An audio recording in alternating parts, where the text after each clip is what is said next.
वर्तमान समय में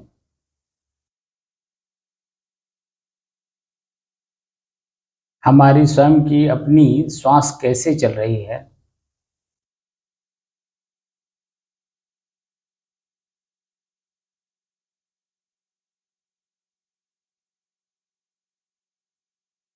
के बारे में बताइए।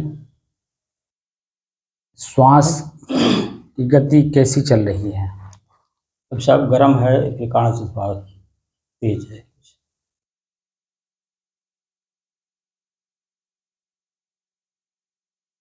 उमस के कारण। जी। उमस के कारण क्योंकि हवा में गर्मी है, जी। गर्मी की वजह से श्वास की गति हल्की सी तेज है। तो ये जो तेज है, मध्यम है या धीमी है, ये कौन अनुभव कर रहा है? मन अनुभव कर रहा है। मन कौन है? मन भी तो देख रहा है का मतलब गर्मी है, जान रहा है, जो देखा का जाना बन जाता है।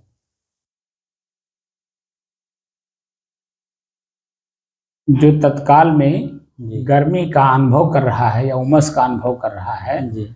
इसे ही मन कहते हैं। जी। उस मन को कौन जान रहा है? उस मन को मैं स्वयं जान रहा हूँ। मन कौन है? मन क्या मन ही मैं हूं? नहीं, मन नहीं मैं हूँ।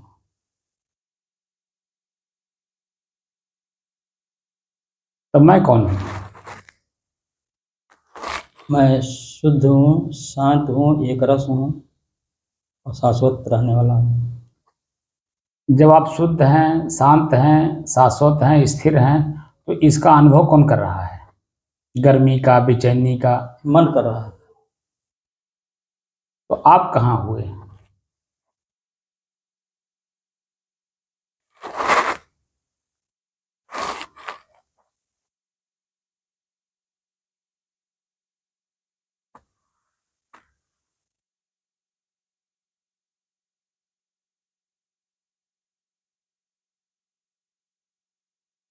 भीतर से चेतना रख करके जब आप काम करेंगे तो समझ में आएगा कि हम क्या कहना चाह रहे हैं। क्योंकि जब हम बोल के बंद होते हैं तो जो हम बोले रहते हैं उसका चिंतन करना होता है कि क्या क्या मैं सुना हूं और सुन करके मुझे क्या क्या काम करना है। तो उसी बोली में ही मैं सब बोल जाता हूं। असल में एक एक पॉइंट पे तो अनुभव है नहीं, इसीलिए वो आप लोगों को लगता है जैसे आम आदमी खाली किस्सा कहानी सुनाता है, वैसे मैं भी किस्सा कहानी सुनाता हूँ, यही दिमाग में फीड है।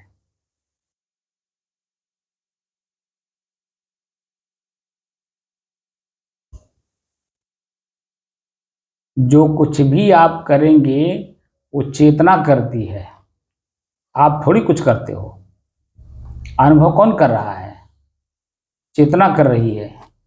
लेकिन चेतना मन का एक आधार ले रखी है, क्योंकि मन भी प्रकृति है और प्रकृति को प्रकृति ही जान सकती है। वो अनुभव करता मन होता है, तो मन भी प्रकृति ही है। मैं तो नहीं हूं ना, मैं तो शुद्ध हूं, जी। शांत हूं, स्थिर हूं। तो जब मैं शुद्ध और शांत और स्थिर हूं और एक रस हूं, तो मेरे परिवर्तन कैसे हुआ? मैं कैसे उसे जान पाया? मैं जब स्थिर हूं तो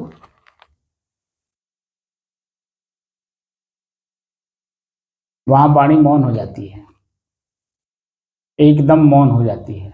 चेतना रहेगी लेकिन आवाज नहीं निकलेगा।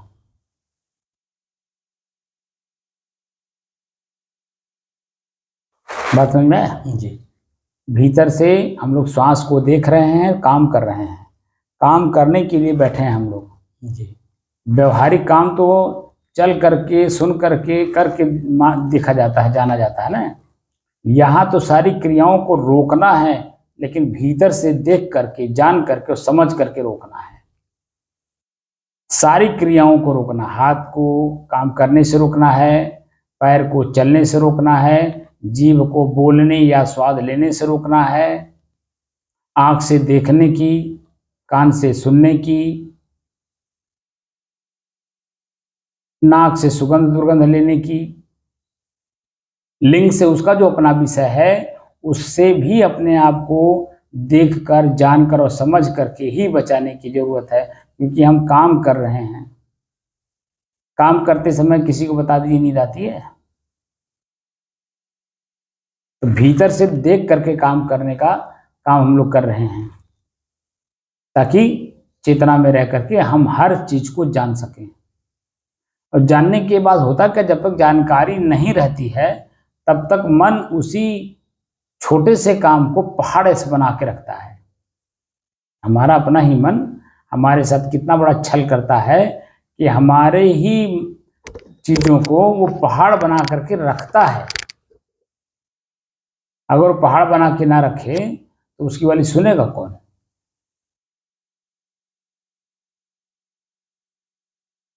इसलिए वो अपनी चीजों को सुनाने के लिए पहाड़ जैसा बना के रखता है, लेकिन हम लोग भीतर से काम कर रहे हैं, इसलिए देखकर, जानकर और समझ करके करना है कि मैं श्वास को देख रहा हूं। तो वर्तमान समय में वो हमें क्या अनुभव करा रहा है, क्या महसूस करा रहा है?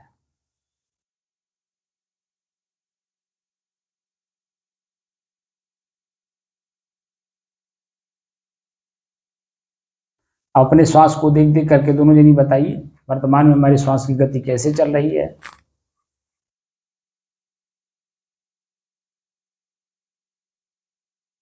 सामान्य से कुछ ज़्यादा ऐसा।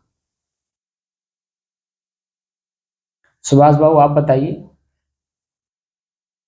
आपके श्वास की गति कैसी चल रही है? धीरे धीरे निकल रही है, धीरे धीरे आ रही है। क्या वो महसूस हो रहा है कि मैं श्वास ले रहा हूं, मैं श्वास छोड़ रहा हूं? हाँ, अच्छा, तो मैं कैसे लूंगा जब ये बता रहे हैं कि हम शुद्ध हैं, स्थिर हैं, तो श्वास को हम कैसे लेंगे? श्वास को लेने का मतलब है कि क्रिया हो रही है, और क्रिया हम हैं नहीं, हम तो शुद्ध हैं, शांत हैं, स्थिर हैं।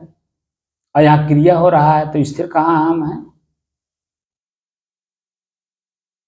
कैसे जानकारी हो? मन चेतन जानेगा साहब।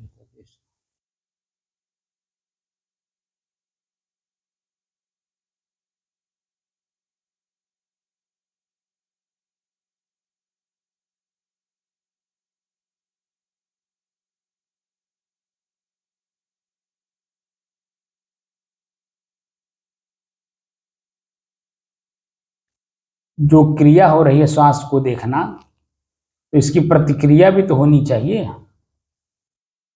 क्रिया के बाद प्रतिक्रिया है कि नहीं? जी। तो प्रतिक्रिया करिए कि श्वास को कौन ले रहा है। जब मैं स्थिर हूं, शांत हूं, शुद्ध हूं, तो आखिर ये श्वास कौन ले रहा है?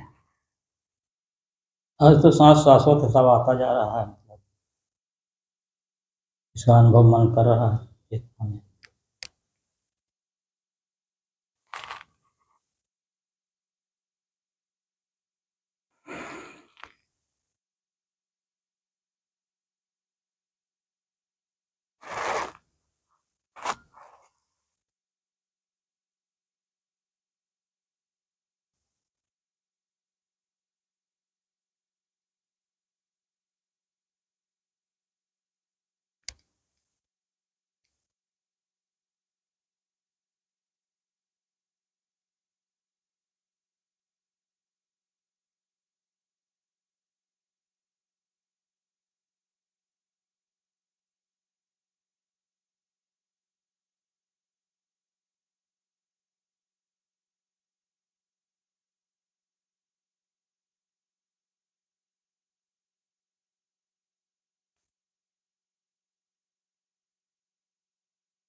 अपने ही चंचल मन को अपने ही बस में करके एकाग्रता, स्थिरता एवं स्वयं अपने आप में शांति का अनुभव करने के बाद स्वयं मैं कौन हूँ वो जानने की दृष्टि से साधना करते करते आज 1062 दिन हो गए। तारीख 4 अक्टूबर सन 2024, दिन शुक्रवार, सायंकाल का समय।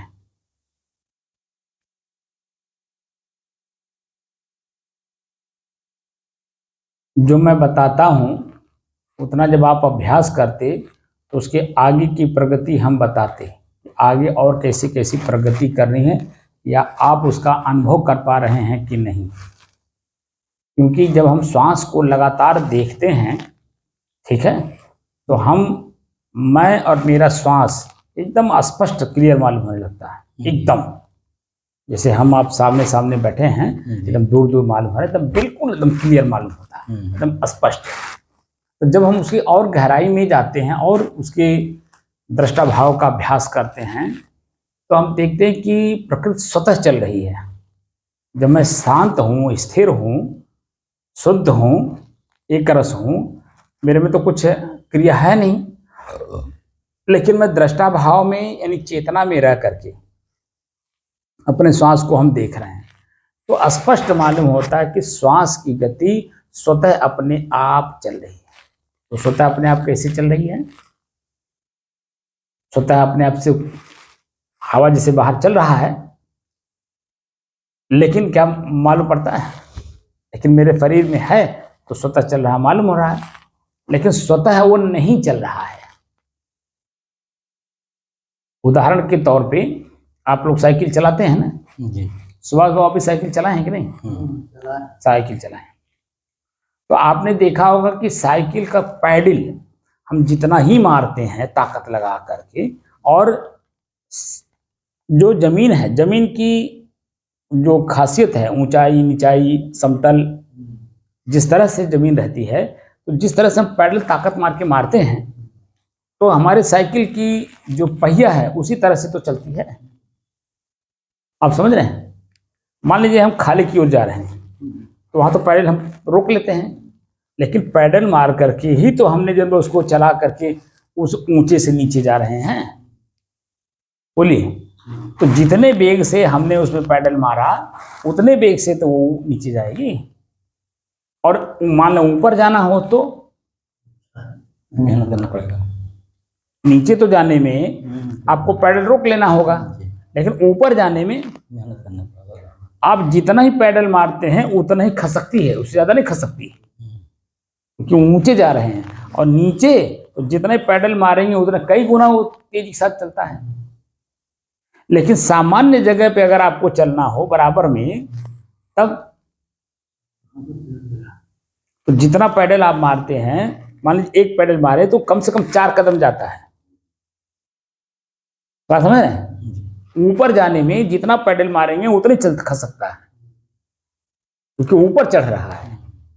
इसीलिए वो जितना पैडल ताकत मार के लगा करके आप मारेंगे उतना ही चलेगा।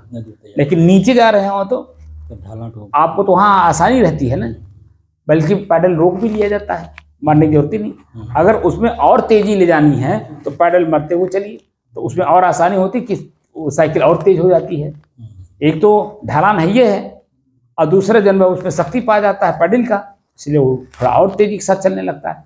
लेकिन ऊपर ले जाना हो तो क्योंकि ढलान तो है नहीं, ऊपर जाना है तो पैडल जितना ताकत आप लगाएंगे उसमें ताकत लगता है, जितना ताकत लगाएंगे उतना धीरे वो 4 अंगुल से 6 अंगुल इतने जाएगा, 1 फुट जाएगा बहुत करेगा तो। लेकिन समतल हो तो समतल में आप मान लीजिए ये 1 घंटे में कितना किलोमीटर जाया जाता है? 13 किलोमीटर। 13-14 किलोमीटर। 14 किलोमीटर में मान लिया, ठीक, 14 किलोमीटर। तो 14 किलोमीटर समतल में हम जा रहे हैं। और मान लिया ढलान पे जाना हो तो कितना किलोमीटर जाएंगे? तो बढ़ जाएगा कुछ। कितना बढ़ेगा? अरे ओकर 2 गुना, 1.5 गुना, 1.25 गुना, कितना सवा बढ़ेगा? गुना बढ़ जाएगा, हाँ? 1.25 गुना बढ़ जाएगा। ढलान पे, ढलान पे जरा संभल के बोलिए, ढलान की बात कर रहा हूँ। हाँ तो सब ढलान पर 1.25 गुना है। ढलान के मतलब ये हुआ कि ऊंचाई जैसी हो। जी हाँ, अधिक ऊंचाई है, ढलान ज़्यादा है तो ज़्यादा भागेगा मतलब। हाँ, तो अब आए ना उस रास्ते पे, ढलान कैसी है, जी हमारी दूरी कितनी है, वो हमें समझ में आता है कि हम ऊपर से अगर चलें तो जो चढ़ने में हमें जितना समय लगता है, जी 4 घंटा अगर लगा चढ़ने में, तो उतरने में कितना घंटा लगेगा? आधा टाइम में हो जाए, आधे घंटा में, और 1 घंटे में आप नीचे उतर जाएंगे। आप मतलब पहाड़ चढ़े हैं लेकिन आपको अंदाजा नहीं है। कभी आप देखिए जब हम ऊपर चढ़ते हैं तो हफरी लेकर के चढ़ते हैं, ताकत लगा के चढ़ते हैं, एक एक सीढ़ी चढ़ते हैं, लेकिन उतरते समय पैर रोक ही पड़ा था, का वो उतरते समय जो है पैर को रोकना पड़ता है। रोकना तो पड़ता ही है, लेकिन जो चढ़ने की हमें शक्ति लगा के चढ़नी पड़ती है, हफरी लगा जाता है, एक एक सीढ़ी चढ़ते हैं, वो तो नहीं रहता ना। ऊपर से हमको खाली शरीर को संभालना रहता है कि गिरने न पाए, बस। बाकी तो अपने आप ये खट खट खट खट खट खट खट चल नीचे चला जाता है। तो जो चढ़ने में 4 घंटे लगाए, उतरने में आप 1 ही घंटे में उतर जाएंगे। बात समझ रहे हैं? मुंबई में एक जगह है हाजी मलंग। हाजी अली तो समुद्र में है, हाजी मलंग है पहाड़ पे। उस पर जब आप चढ़ जाइए ऊपर से ऊपर, तो आदमी तो दिखाई नहीं देता है। जो बसें हैं वो बस जो चूटा की तरह दिखती हैं, इतना ऊंचाई है। मैं अपने पढ़ाई पीरियड में उस पर चढ़ा हूँ। बचपना था, हम लोग 4 बच्चे थे, उस पर खट खट खट खट कर चढ़ते चले गए। नया जोश था, बचपना था, विद्यार्थी जीवन था, लेकिन फिर भी यहाँ फरी तो आती ही थी। कितना चढ़, और उसकी सीढ़ी भी इतनी मोटी मोटी, ऊंची ऊंची चढ़ते, तो फिर भी मतलब हम लोग 3 घंटा तो लग ही गया चढ़ते चढ़ते। लेकिन जब उतरे तो एक एक सीढ़ी खट खट खट खट खट खट, खाली शरीर को बचाना था कि गिरने न पाए। तो हम लोग 1 घंटे के अंदर नीचे आ गए, और चढ़ने में वही 3 घंटा 4 घंटा लगा। और जो और कमजोर शरीर के हैं तो ये दूसरी सीढ़ी चढ़ा था ना, तो बैठ जाता ना। तो अब अपने श्वास को संभालने में लग गए, सामान्य बनाने में, उतना तेज तेज चलने लगता है। वह एक सीढ़ी दूसरी सीढ़ी चढ़ने में शरीर की जैसी वो रहती है, उतना होता है। तो ऊपर से नीचे आने में आपको बहुत कम समय में आप नीचे आ जाएंगे, लेकिन चढ़ने में जितना समय लगता है वो आप भापिए। वैसे हम अपने श्वास को देखने में काफी समय लग रहा है, क्योंकि मन जो है भटका हुआ है, में दबाव पड़ रहा है और तमाम तरह की दिक्कतें महसूस हो रही हैं खाली श्वास को सामान्य बनाने में, देखने में। नींद है, आलस है, जमुआई है, तंद्रा है, ये सब भी जो है, थकान है, बैठे बैठे भी थक जाता ना। दर्द है, घुटने में दर्द है, तो कमर में दर्द है, तो पीठ में दर्द है, तो सर में दर्द है, क्योंकि लगातार खड़े रहना ऐसे एक रूप में। तो यहाँ की गर्दन की नसें भी खड़ी हो जाती हैं, दर्द करती हैं। लेकिन ये सब जब जैसे जैसे आप अभ्यास करते करते करते करते करते करते आगे बढ़ते जाएंगे, तो ये सब अपने आप धीरे धीरे धीरे धीरे कपड़े की तरह अलग मालूम होने लगते हैं। जैसे कपड़ा अपने शरीर में गर्मियों में मालूम पड़ता है कि हम एक कपड़ा कई कपड़े के बराबर मालूम होता है, लेकिन ठंडिया में इतना मोट का कपड़ा पहना जाता है, लेकिन फिर भी महसूस होता है कि और पहन लें, वो हमें वजनदार नहीं लगता है। लेकिन गर्मिया में एक बंडिया जो है कितना वजनदार मालूम होता है। ऐसे हमारा श्वास जो है हमको वजनदार मालूम होना चाहिए कि वजनदार है।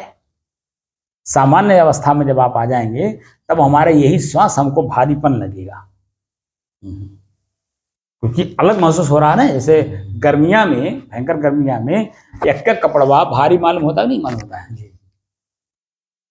कितना भारी मालूम होता है, क्योंकि अलग है, गर्मी है, मैं महसूस कर रहा हूं, इसीलिए भारी मालूम हुआ है। ऐसे ही सामान्य अवस्था में जब श्वास की गति लगातार हम जब देखने लगते हैं तो हमारी श्वास की गति और बारीक से बारीक हम उसको अध्ययन करने लगते हैं तो हमें भारी लगने लगता है, अपने आप भारी लगने लगता है, मन करता कब उतार दें। जैसे कपड़वा गर्मिया में मन करता कब उतार दें और ठंडिया में मना लगता है कि और कितना पहन लें, तो दोनों फर्क नहीं है। फर्क है। गर्मी में शरीर पे कपड़ा रखने का मन नहीं करता है, लेकिन ठंडी में ठंडी तो लादे रहते जितना है जितना पहने हैं उससे भी कहीं सुई के बराबर भी कहीं अगर हमारे शरीर को हवा टच कर रहा है तो मन करता है और कपड़ा पहन ले। लेकिन सामान्य में ना गर्मी है ना ठंडी है, सामान्य अवस्था में क्या होता है? सामान्य है ये हिसाब। क्या सामान्य है? अरे बंडी तो पहने ही है, हाँ, तो बंडी के ऊपर भी जब हम कपड़ा पहन लेते हैं, पहन लेते हैं नहीं पहन लेते हैं, तो वो उतना भारी नहीं महसूस होता है। और ना ही जो है अलग से हमें कोई कपड़ा पहनने का मन करता है और ना ही उतारने का मन करता है, यानी दोनों के बीच में सामान्य रहते हैं। रहते नहीं रहते हैं। अभी तक ले हम लोगों का स्थिति क्या हुई है? सामान्य रूप में आई है, खाली उसे हम देख भर रहे हैं। अभी भारीपन महसूस नहीं हुआ। भारीपन जब महसूस होगा, जो मैंने एक शब्द कहा था कि जो तत्वदर्शी होते हैं उस शरीर को अपने ऐसे छोड़ते हैं जैसे सांप कीचुल को छोड़ता है। कहा था कि नहीं कहा था? तो वो उदाहरण यहाँ पे लागू होता है जब हमारा श्वास हमसे भारी लगने लगता है, तब हमारा अपना ही श्वास हमें को भारी लगने लगता है। क्योंकि तब तो है ना, अलग है वो हमसे, तो अलग है तो भारी लगना चाहिए ना। कोई भी चीज, जैसे हम हल्के हैं, सर पे कुछ है नहीं, लेकिन कुछ हो जाए तो भारी लगता कि नहीं लगता है? बोलिए, तो उसको उतारे मन करता कि नहीं करता है? ऐसे ही जब हम शुद्ध हैं, शांत हैं, तो हमारा ही श्वास हमको भारी नहीं लगना चाहिए। आपने जबान से तो कह दी, हमारे सुन करके, लेकिन अनुभव किया आपने कि मैं शुद्ध हूं। शुद्ध अनुभव होने का मतलब क्या होता है? कि दूसरा चीज उसमें भारी अपने आप लगेगा, क्योंकि मैं चेतन हूं, मैं जड़ नहीं हूं। जैसे पानी में दूध में पानी मिल जाने से वो नहीं बोलता है, लेकिन वो भी बोलता है, फैलने लगता है। दूध शुद्ध हो तो फैलता नहीं है, लेकिन पानी मिल गया तो फैल के बता देता है। अब जितना पानी ज्यादा रहेगा उतना उसके फैलाव दिखाई देगा। पानी कम है, कम फैलाव होगा, पानी ज्यादा है तो फैल जाएगा। दोनों स्थितियां रहती है ना। तो जब मैं शुद्ध हूं अपनी जगह पर, तो ये जो हमारा श्वास है ये हमको भारी लगना चाहिए कि नहीं लगना चाहिए? हम खुद शुद्ध हैं, अपनी शुद्धता में जब हम आ जाएंगे तो ये हमारा श्वास हमको भारी नहीं लगेगा। हमारी बात समझे नहीं अभी आप? इसीलिए कि जो आप लोग मन से काम करते नहीं, ये समस्या है। मैं जब काम करा रहा हूं, मैं यहाँ बैठा करके सोने के लिए और सांसारिक चर्चा नहीं कर रहा हूं, मैं शुद्ध अध्यात्म की चर्चा कर रहा हूं। और शुद्ध अध्यात्म की चर्चा आपको मैंने बताया भी है, शुरू में भी बताया, बीच में बताऊं, आज भी बता देता हूं कि आपने देखा होगा जितने महापुरुष हुए, बुद्ध को ले लीजिए, शंकराचार्य जी को ले लीजिए, कबीर साहब को ले लीजिए, ठीक है? उनके अनुयायी जहां भी उनका फोटो आप देखेंगे, उनके 4 ही अनुयायी मिलते हैं शुरुआती दौर में। शंकराचार्य जी कहीं भी आप देखेंगे उनका फोटो तो पेड़ के नीचे और ऊपर चबूतरा बना हुआ है, तो चबूतरे पे अपने बैठे हुए हैं और नीचे 4 शिष्य, और वही 4 शिष्य 4 वो बन गया उनका पीठ, 4 पीठ बना, ठीक है, 4 पीठ बना। लेकिन स्वयं शंकराचार्य तो नहीं हो पाए ना, पीठ तो बना लिया उन्होंने, पूरा समाज को 4 दिशाओं में बांट दिया, सब काम कर दिया, लेकिन स्वयं शंकराचार्य नहीं बन पाए।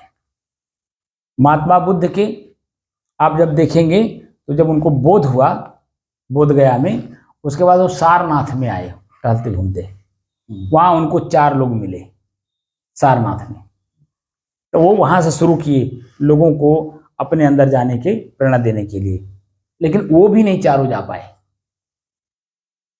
खाली उनकी अनुयायी बढ़ते चले गए उस चीज को समझने के लिए, लेकिन महात्मा बुद्ध नहीं हो पाए। हमारे कबीर साहब के यहाँ आप जब कबीर चौरा पे जाएंगे बनारस में, तो 5 लोगों की वहाँ पे वो बनी हुई है। 5वां कबीर साहब हैं, 4 उनके अनुयायी और 5वां अपने। उसमें रविदास जी हैं, उसमें एक नाई है, और उसमें एक धुनिया है। ठीक, नाई, धुनिया और रविदास जी, और एक और है। एक अपना एक और, हम्म? एक खुद एक और हुई है, 4 एक नाई भी है। नाई, धुनिया, रविदास, रविदास, 3 हो गया। 3 हुए। और एक वो धुनिया नहीं, धुनिया, नाई, रविदास, कबीर साहब, 4 है ये। 4 हुए। एक और है, कुल मिला के 5 लोग हैं। तो उनको भी आप 5 लोगों को देखिए, तो कबीर साहब को जब पढ़ेंगे और उन लोगों को जब पढ़ेंगे तो मालूम पड़ता है कि वो कबीर साहब नहीं हो पाए। और उनका जो टोली चलती है, सबसे आगे कबीर साहब का, पीछे वो लोग, मतलब वो रूप वो दिखाया गया है। आगे जन्म अपना खजड़ी लेकर के कबीर साहब हैं, पीछे जन्म ढोल और क्या है, 4 लोग हैं, तो 4 चीजें लेकर के अपना पीछे से गाते हुए वो आगे आगे अपना गाते जा रहे हैं, ये पीछे पीछे पूरा होते जा रहे हैं। ऐसा वो मतलब दर्शाया गया है। कबीर चौरा बनाए हैं बनारस में। तो वो 4 वो हो गए, अकेला वो हो गए। कोई भी वह स्वयं नहीं हो पाया। ज्ञान उन्होंने प्राप्त की, लेकिन शब्द जब बोला जाता ना जिस भाव में, सामने वाला उस भाव को नहीं ले पाता, क्योंकि उस चीज का अनुभव नहीं कर रहा है, उस जगह पे है नहीं। जब तक हम जिस जगह खड़े ना हो, उसके बारे में हम कोई भी चर्चा कोई हमारे हमसे करेगा, हम जान पाएंगे? वर्तमान में हम खैलाबाद में नहीं है, वर्तमान में हम मगहर में नहीं है, वर्तमान में हम बस्ती शहर में नहीं है, यहाँ तक यहीं बस्ती चौराहे पे नहीं है, बाईपास पे। तो हमारी आंखें तो कुछ नहीं देख रही वहाँ, ना वहाँ की आवाज कोई सुन रही है, ना वहाँ का कोई सामान हमारा जीभ चख रहा है। बोलिए, तो उसके बारे में अगर कोई हमें बतावे तो हम क्या समझ पाएंगे तत्काल में? और जब तक वो जो बोलेगा, बोल करके मैं उसको जो अनुभव वहां करने जाऊंगा, तब तक क्या वो दृश्य रह जाएगा? नहीं, बदलाव आ जाएगा कि नहीं जाएगा? परिवर्तन हो जाएगा। लेकिन मैं ये भीतर का अनुभव करा रहा हूँ, जिस जगह मैं खड़ा हूँ, मैं 32 साल का अनुभव लेके खड़ा हूँ ना जी। और आप लोग अभी, मैं उसको बार बार इसीलिए कहता हूँ, देख कर, जान कर, समझ करके अभ्यास करिए, क्योंकि भीतर जब चेतना रहता है तो हमें पता चलता है। जब हम शब्द उस पर बोलते हैं, हम बार बार कह रहे हैं कि हम श्वास क्यों देख रहे हैं, श्वास को हम क्यों देख रहे हैं, बार बार हम पूछ रहे हैं। तो बार बार पूछने का मकसद क्या हुआ? जानकारी। नहीं, जिस पॉइंट पे आप हो, उस पॉइंट से आगे बढ़ने की चर्चा कर रहा हूं कि श्वास को हम क्यों देख रहे हैं, कि श्वास तत्व है, और उस तत्व में भी जैसे मैं शुद्ध हूं, वैसे हवा तत्व भी अपने आप में शुद्ध है, शांत और स्थिर है। अलग अलग वो भी एक रस है, अलग अलग हर तत्व तो अपने आप में शुद्ध है। हाँ, तो मिलने के बाद तब गड़बड़ होते हैं। वही बात मैं कह रहा हूँ ना, तो इसीलिए मैं बार बार कह रहा हूँ कि हम श्वास को क्यों देख रहे हैं, क्योंकि उसी श्वास में कभी मिट्टी का अनुभव होगा, उसी में कभी अग्नि तत्व का अनुभव होगा, उसी में कभी जल तत्व का अनुभव होगा, उसी में कभी आकाश तत्व का अनुभव होगा। तो देखने का मतलब क्या हुआ? जितनी बार हम बोल रहे हैं, हमारी दृष्टि पकड़ती नहीं है उस चीज को, क्या समझाना चाहते हैं हम, उसकी बारीकी से बारीकी चीजों को हम अनुभव कराना चाहते हैं, क्योंकि मेरे से अलग है। जैसे मेरे शरीर से ये अलग है, तो ये अनुभव कराना चाहता हूँ कि मेरे से अलग है और मैं इससे अलग हूँ। ऐसे ही श्वास मेरे से अलग है, मैं श्वास से अलग हूँ। इस बात का अनुभव कैसे करेंगे? जब तक उसके तत्व को नहीं जाने। वो भी अपने आप में शुद्ध है, लेकिन मिल गया है, कुछ मिला हुआ है। मैं जब अपने आप में शुद्ध हूँ, इसका मतलब मेरे में भी कुछ मिला हुआ है, तभी तो मैं आंख से देख के पहचान रहा हूँ। मेरे में कुछ मिल गया, तभी तो कान से सुन करके मैं कुछ समझ पा रहा हूँ कि क्या बोल रहे हैं, तभी उसकी प्रतिक्रिया जबान के शब्द के माध्यम से दे रहा हूँ। मेरे में कुछ मिल गया तभी तो मेरा पैर चल रहा है, मेरे में कुछ मिल गया तभी तो मेरा जबान चल रहा है। कुछ ना कुछ मिला हुआ है। क्या मिला है? हम जब एनालिसिस करेंगे, चिंतन करेंगे, खोज करेंगे, तब मुझे पता चलेगा कि मैं तो शुद्ध हूँ, लेकिन ये शुद्धता में क्या चीज ऐसी है, चीज है कि वो मिल गई और मैं अशुद्ध हो गया। मैं अभी खाली कह भर रहा हूं कि मैं शुद्ध हूं, लेकिन अभी अपनी शुद्धता का हमें आभास नहीं हुआ। खुद में जब शुद्धता का आभास हो जाएगा और हमें जैसे दीवार मेरे से अलग है, मैं बार बार कहता हूँ दीवार जैसे अलग है, ऐसे मेरा शरीर मेरे से अलग है, मेरे सारे पार्ट्स अलग अलग हैं। जैसे इस कमरे में सब चीज़ अलग अलग है, वैसे मुझे भीतर से अनुभव होता है कि सारे पार्ट्स मेरे अलग अलग हैं। लेकिन अभ्यास हो चुका है पहले से, देखने का, बोलने का, सुनने का, हाथ को हिलाने का, हाथ से काम करने का, पैर से चलने का अभ्यास हो चुका है। और इतना अभ्यास कर लिए हैं कि वही सहज मालूम हो रहा है कि मैं यही हूं। अब हमें अपने में लौटना है तो उस सहज को असहज बनाना पड़ेगा, अपने आप की असहज को सहज बनाना पड़ेगा। तब जाकर के हम, जैसे बता रहे हैं, श्वास हमसे भारी लगना चाहिए, तब तो हमसे नीचे उतरेगा। अभी तो वही हम, अब श्वास चल रहा है, हम मान रहे हो हम श्वास हैं, और भले हम जब बुद्धि से कह रहे हो कि हम श्वास नहीं है, श्वास हमसे अलग है, भले कह रहे हो, लेकिन जो हमारे रग रग में जो पनपा हुआ है, स्थिर है, वो श्वास ही हमसे मालूम हो रहा है कि वही मैं हूं, क्योंकि अभ्यास हो चुका है ना। जैसे आप, एक दूसरा उदाहरण दे देता हूं, झरुआ पे बैठे ही होंगे, दो लोग दो साइड में रहते हैं, बीच में लोग बैठे रहते हैं, तो पेंग इधर से मारता है तो झलुआ उधर जाता है, उधर से पेंग मारता है तो इधर आता है। जब तक वो पेंग मारते रहेंगे तब तक तो झलुआ चलता ही रहेगा। और अगर आपको रोकना है तो पेंग मारना बंद करना होगा कि नहीं? जी बोलिए। और उसमें भी आपको इंतजार करना होगा, तुरंत पेंग मार करके तुरंत कहिए रोक लें, नहीं रुक पाएगा, उसके लिए इंतजार करना पड़ेगा। धीरे धीरे होता है। ऐसे ही मैं आप लोगों को 1000 आज 62 दिन हो गया, धीरे धीरे मैं लाने की कोशिश कर रहा हूँ। एक बैग चढ़ा दूं, नहीं पहली बार तो चढ़ नहीं पाएंगे। पूरी बात आपका मन सुनना चाहता है लेकिन करना नहीं चाहता है।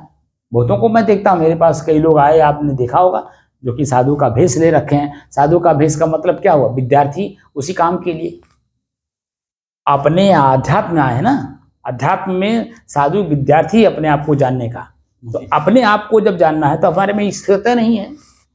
अभी एक वो जो अनुराग दास आया था पीछे वाला, कह रहा है कि हमको जल्दी से सिखा दीजिए, जितना आपके पास ज्ञान हो कुल हमें बता दीजिए। हमारे मतलब बिजनेस करना है। यहाँ स्वयं अपने आप को जानने के लिए है, कि दूसरे को जनाने के लिए नहीं है। दूसरा खुद उत्सुक होगा आपकी स्थिति को देख करके जानने के लिए। आप तो बिजनेस का पार्ट बना लिए। आप जितने भी लोगों को आप देख रहे होंगे, चाहे वो मास्टर हो, चाहे वकील हो, चाहे डॉक्टर हो, चाहे किसान हो, चाहे कोई भी हो, एनी पर्सन, वो देखिए सब अपने आप में परेशान है। वो अपने आप में ये कह रहे हैं कि मैं इतना ज्ञानी, इतना ज्ञानी, इतना ज्ञान का भंडार है मेरे पास, कोई मुझे कुछ समझता ही नहीं। अरे उस ज्ञान का तुमने अपने जीवन में प्रयोग किया? अपने आप को शांत किए? पढ़ने का मतलब क्या हुआ? दूसरे का लिखा हुआ चीज, दूसरे का अनुभव। और जो चीजें हम दूसरे का पढ़ते हो, क्या जरूरी है कि वो मेरे जीवन में लागू होगा? बोलिए। नहीं। क्यों सुभाष बाबू? जिसका पढ़ा वही जान करेगा, दूसरे का नहीं होगा। जो खुद करता है वही वो अपना अनुभव लिखता है। और वो कोई जरूरी है कि वो अनुभूति पूरी हो? नहीं, जरूरी नहीं है। बोलिए। अनुभव भी गलत हो सकता है उनका। जब जब हम विवेक की कसौटी पे उतारते हैं तब मालूम पड़ता है कि वो सही है या गलत। तर्क की कसौटी पे जब हम उतारते हैं तब मालूम पड़ता है कि वो सही है या गलत। अगर गलत है तो आप कुछ भी हो, गलत तो गलत ही होता है। वो देर सवेर उसका परिणाम आपके सामने आएगा, क्योंकि आप गलत हैं। तो इसीलिए कहा जा रहा है कि श्वास की गति को बारीकी से देखिए और चेतना में रह के देखिए, क्योंकि हम देखने का काम करने बैठे हैं, न कि यहाँ सोने बैठे हैं। देखने के लिए बैठे हैं तो हमें महसूस होगा कि हमारा यही श्वास हमको भारीपन महसूस करा रहा, क्योंकि जो तत्व उसमें मिलेगा वो अपना असर दिखाएगा। तो भारी दिखाएगा कि नहीं दिखाएगा? क्योंकि हवा अपने आप में ठोस है, स्थिर है, शांत है, उसमें तो कोई क्रिया है नहीं, लेकिन मिल गया तो क्रिया हो रही उसमें। ऐसे ही मैं स्वयं अपने आप में जब स्थिर हूं तो मेरे में क्या मिल गया कि मैं चंचल हूं, और ऊपर से और भी मिलाते जा रहे हैं इच्छा कर करके। तो आप बता दीजिए, वो जो इच्छा करके हम काम कर रहे हैं वो और भरेगा कि नहीं? बोलिए। हम निकालने का तो काम कर नहीं रहे। देखने का मतलब हुआ किसी भी चीज को उसका लक्ष्य निर्धारित है कि इसको हमें अनुभव करना है, तो अपने शुद्धता का अनुभव कैसे करेंगे आप? मैं शुद्ध हूं, शांत हूं, स्थिर हूं, अपनी स्थिरता का अनुभव कैसे होगा? जब ये निकल जाएगा साफ, तो निकालने का काम कौन करेगा? हर जीव अपना जो भरा है वही तो निकालेगा। वही निकाल, हम अपना भरे थे, हम अपना निकालने का प्रयास किए। जैसे भरे वैसे निकालना पड़ेगा। नहीं, जैसे नहीं, जो भरा है, हाँ हाँ, जो, क्योंकि हर चेतन, जैसे हर शरीर में जो चेतना है और जैसे वो भरा स्वतंत्र है। हाँ, तो अपने अपने एंगल से जो देख करके यहाँ मस्तिष्क में भरा है, जैसे कंप्यूटर एक है, जी जी कंप्यूटर कंपनी एक ही बनाती है, जी, लेकिन अनेक कंप्यूटर बनाई, अब अनेक लोग खरीदे, तो अनेक लोग जो है अपना अपना मस्तिष्क उसमें लगाएंगे कि नहीं लगाएंगे? फंक्शन सब कुछ वही है, सारे काम वही हैं, लेकिन जितने लोग लिए हैं अपने अपने इच्छा अनुसार अपने अपने काम को करने के लिए लिए हैं। अब आप बता दीजिए, अखिलेश जी मुख्यमंत्री जब थे, अखिलेश यादव जी, तो उन्होंने लैपटॉप दिया बच्चों को। आप बता दीजिए, लैपटॉप तो दिया गया कि बच्चे उसी लैपटॉप से अपना काम करेंगे, पढ़ाई लिखाई करेंगे, या जो भी नेट पे इस समय चल रहा है उसको देख के एनालिसिस करेंगे। एक अच्छा चिंतन था, ठीक, बच्चों को लैपटॉप देने का, ठीक है। अब आप बता दीजिए, आपने खुद देखा होगा कि जो बच्चे पाए उसमें से कितने बच्चों को आपने देखा कि काम करते हुए? बहुत बेच डाले जाते हैं, अपन अपन बेची डाले, बहुत लोग बेच लिए, चलो तो बेच लिए, लेकिन जो रखे थे वो क्या कर रहे थे? कह रहे हैं कुछ अंधेरे, आप लोगों को नहीं मालूम है? आप लोगों ने नहीं उसका अनुभव किया? चलावत तो रहना, लेकिन काम करता है ना, हमें आपको मालूम है, क्योंकि आप लोगों को उसके बारे में जानकारी तो है नहीं, इसीलिए आप ये समझते थे कि बच्चा हमारा लैपटॉप लेके काम कर रहा है, लेकिन वो कौन सा काम कर रहा था क्योंकि आपको जानकारी थी नहीं। जिसको जानकारी है उससे पूछे क्या कर रहा था। आप ही के सामने बैठ करके वो लैपटॉप चला रहा है, लेकिन आपको नहीं पता कि मेरा बेटा क्या कर रहा है। कोई तो, बहुत सारे लोग तो गेम खेल रहे थे, बहुत से लोग उसमें, वो सीडी प्लेयर था, सीडी लगा करके उसमें पिक्चर देखते थे। एक दिन साहब पेपर में निकला था कि एक सिपाही था, वो 15 लाख रुपया इसी में हार गया। वो बात नहीं हम कह रहे हैं, वो तो अलग बात कर रहे हैं, खेल ही इस खेल में ही, वो तो गेम खेलने, गेम वाले, जुआ, जुआ उसको बोलते हैं। हाँ, जुआ में वो हार गया, मोबाइल वाले से। हाँ, वो जब जुआ से, तो अभी जल्दी की बात है, अभी हफ्ता हुआ होगा, हफ्ता 10 दिन हुआ होगा, निकला था सबसे वो। मैं नहीं कह रहा हूँ, जैसे जो सरकार, मुख्यमंत्री थे अखिलेश, सरकार थे ना उनकी, उन्होंने बच्चों को लैपटॉप दिया। क्यों दिया? ये उनकी अच्छी सोच थी कि बच्चे पाएंगे तो वो नेट से पढ़ाई करेंगे। जो चीजें से, मान लीजिए पढ़ते पढ़ते बहुत ऐसी चीजें होती हैं जिसमें शब्दकोश की जरूरत पड़ती है, हिंदी में, इंग्लिश में, जैसे शब्द पढ़ते समय कोई शब्द नहीं समझ में आ रहा है तो शब्दकोश की जरूरत पड़ती है। तो लैपटॉप है, नेट है, तो आप तुरंत ऐसे शब्द डालेंगे कि फला, सर हमने नेट से ही उस दिन आपको बताया ना, राम शब्द किस धातु से बना है? रम और गाम से, ठीक है। राम शब्द तो सभी लोग पढ़ते हैं, लेकिन कोई नहीं जानता कि राम शब्द किस धातु से बना है और किस अर्थ में बना है, किस तत्व को जानने के लिए बना है, कोई नहीं जानता है। वो तो खाली अयोध्या दशरथ पुत्र राम को लोग ज्यादातर 90% तो वही लोग जानते हैं। जो कुछ पढ़े लिखे हैं संस्कृत के, वो कहते हैं ये सरमंते, जो शरीर रूपी पुर में जो निवास करने वाला वो राम है। लेकिन वास्तविक जो राम है, जब शब्द के बारे में जानेंगे तब पता चलता है कि दो धातु मिल करके राम शब्द बनाए हैं, रम और घम। तो रम का मतलब होता है रमण करना, उसी में लीन होना, कोई हो जाना, ठीक। घम का मतलब आकाश। तो आकाश से तात्पर्य क्या है? खाली जगह। आकाश से तात्पर्य क्या है? खाली खाली जगह नहीं, ये कई शब्द नहीं, उसमें कई शब्द मिलते हैं। आकाश अपने आप में ठोस है, स्थिर है, विशाल है, विशाल है, स्वच्छ है, निर्मल है, सबसे बड़ा, उसमें कई अब शब्द मिल रहे नहीं मिल रहे हैं। तो ऐसे ही आकाश की तरह मैं स्वच्छ हूं, निर्मल हूं, ठोस हूं, विशाल हूं, निर्विकार हूं, निर्द्वंद हूं, निश्चिंत हूं, निष्फिक्र हूं। मतलब उसका उदाहरण देकर के अपने राम को, हृदय बसे ही राम ने जाना, कबीर साहब ने कहा हृदय बसे ते ही राम ने जाना। हृदय में बसने वाले राम को जानना अध्यात्म का मतलब हुआ। स्वयं मैं कौन हूं ना, उसी राम को तो जानने के लिए बैठे हैं, उसी को समझने के लिए तो बैठे हैं जी। तो नेट से हमको जैसे हमने डाला राम शब्द किस धातु से बना है, इसका क्या अर्थ होता है, तो तुरंत हमको बताया। ऐसे ही मुख्यमंत्री योगी अखिलेश जी का भी यही उद्देश्य था कि बच्चे जो पढ़ रहे हैं वो नेट से पढ़ें। जो चीज़ें मान लीजिए उनके पास शब्दकोश लेने का पैसा नहीं है, मान लीजिए कोई सवाल जानना चाहते हैं, आजकल कोचिंग चल रहा है, कोचिंग में भी इतनी ज़्यादा भीड़ हो जा रही है, बच्चे पूछ ही नहीं पाते, दूर दूर बैठे हैं, तो कम से कम वहाँ लैपटॉप से नेट से वो पूछ करके अपना काम कर सकते हैं। इस सवाल को हल कर दीजिए, इस सवाल को हल कर दीजिए। तो आजकल आप देखेंगे कि एक एक सवाल को हल करने वाले अनेकों मास्टर जो वीडियो बना बना करके उसमें अपलोड किए हुए हैं, तो वो हमको समझ में आता है। तो जो हमको सहज में सरल में समझ में आ जाए उसको हम अपने दिमाग में रख लें और अब जब समय आएगा हम उसका उपयोग कर सकते हैं। तो ठीक से पढ़ने के लिए लैपटॉप दिया गया, अपना काम करने के लिए। अपना काम का मतलब पढ़ाई करने के लिए, ठीक है, लेकिन उसका कितना दुरुपयोग हुआ। ऐसे ही हमारे जितने भी महापुरुष हुए पूर्व में, वो जो ज्ञान दिए अपने आप को जानने के लिए, वेद से लेकर के अभी अपने अंतिम जो है हमारा ये है, क्या नाम है, रामायण, मानस रामायण, और विश्राम सागर सबसे लास्ट है। विश्राम सागर जो लिखा गया है, कौन संत लिखे हैं, लास्ट में तुलसीदास जी की बात हुए हैं, तो वो ये लास्ट है। तो वेद से लेकर के और विश्राम सागर तक जितने भी लिटरेचर हमारे संतों ने लिखा, वो तो वास्तव में यही तो लिखा कि तुम अपने आप को जानो, क्रोध ना करो। किसको कौन नहीं करता है, क्रोध अग्नि है, स्वयं जलती है, दूसरे को जलाती है। क्रोध करोगे तुम्हारा खून जलेगा, तुम्हारी शक्ति जाएगी, और किसी की हाथ उठा दोगे, डंडा मार दोगे तो कष्ट तो तुम्हें क्यों झेलना होगा। तो सीधे सीधे वो आदेश कर रहा है कि अपने आप को बचाओ, क्रोध ना उत्पन्न होने दो।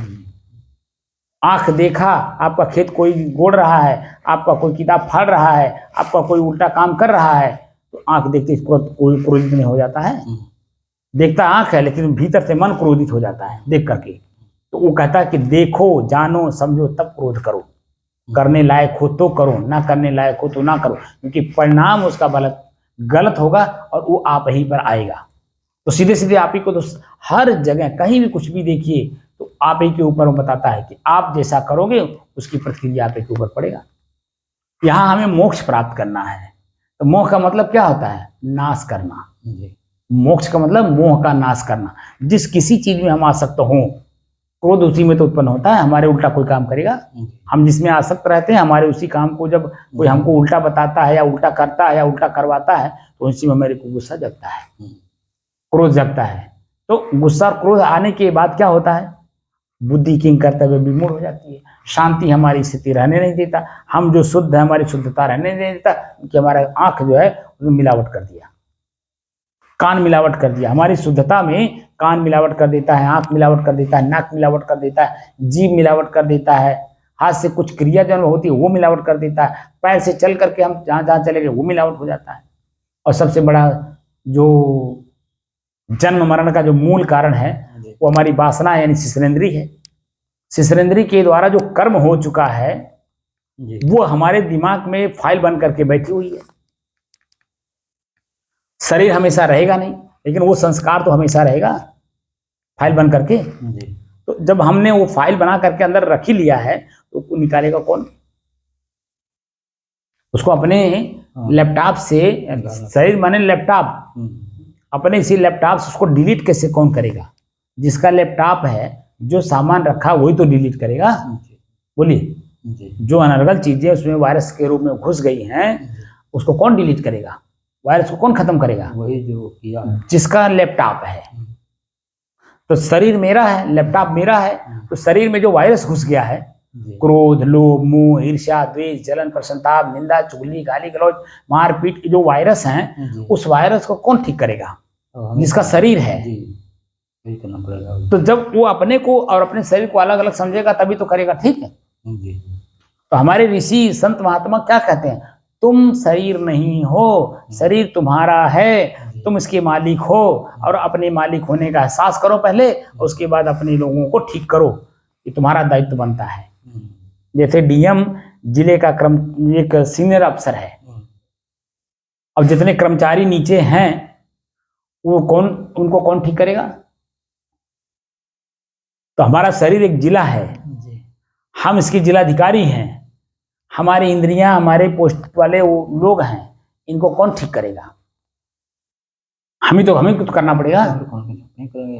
बोलिए, अपने ही करना, तभी तो हमारा शरीर रूपी जिला जो है सुचारू रूप से चलेगा। नहीं तो कुछ ना कुछ घटनाएं इस शरीर में होती रहती हैं। जैसे जिले पे हर जगह तो डीएम उपस्थित नहीं रहेगा, हर जगह पे अन्य कर्मचारी तो रहेंगे नहीं, तो कुछ ना कुछ जो जनता कुछ ना कुछ करती रहती है, और जब करती है वही दिखाई देता है।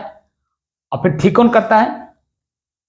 उन्हीं के लिए तो असिस्टेंट बना दिए गए हैं एसडीएम, लेकिन जैसे ऊपर वाला एसडीएम को, तहसीलदार को और नायब तहसीलदार को, लेखपाल को दोषी थोड़ी देखता है। वो नहीं करता है, लेकिन डीएम तो करते हैं साहब। मैं क्या कह रहा हूँ, शासन हमारी बात आप समझे नहीं। हमारा आंख इसी शरीर का पार्ट है, हमारा कान इसी शरीर का पार्ट है, इसको हमने अस्थायी रूप से वहां पोस्टेड करके बैठाया है, गलती करने के लिए तो नहीं बैठाया है, लेकिन ये गलती भी तो करता रहता है, तो सजा भी पाता है साहब। नहीं, आंख गलती करता, सजा तो गाल पाता है। बोलिए, आंख गलती करता तो आंख है, लेकिन सजा कौन पाया? गाल पाया। तब फिर वो कहां पाया? हम जानते नहीं ना, यही समस्या है। हम खुद को जब जान जाएंगे तो हमारे सारे पार्ट्स जो ना अपने अपने जगह पे एकदम खड़े हो जाएं। जैसे जो डायरेक्ट आईएएस आते हैं ना, डायरेक्ट आईएएस जब वो जिस जिले में जाते हैं उनकी हालत मालूम हो जाती है। इसीलिए सभी लोग अपने अपने जगह पे एकदम बिल्कुल हमेशा चौकन्ना रहते हैं और अपने अपने काम में। क्योंकि अभी आप देखिए कि जब से देश आजाद हुआ है तब से लेकर के और अभी नरेंद्र मोदी तक कितने प्रधानमंत्री आए आप बताइए, लेकिन सारे विभाग अलग अलग बने हुए थे और सभी लोग अपना अपना स्वतंत्र सत्ता लेकर के काम करते थे।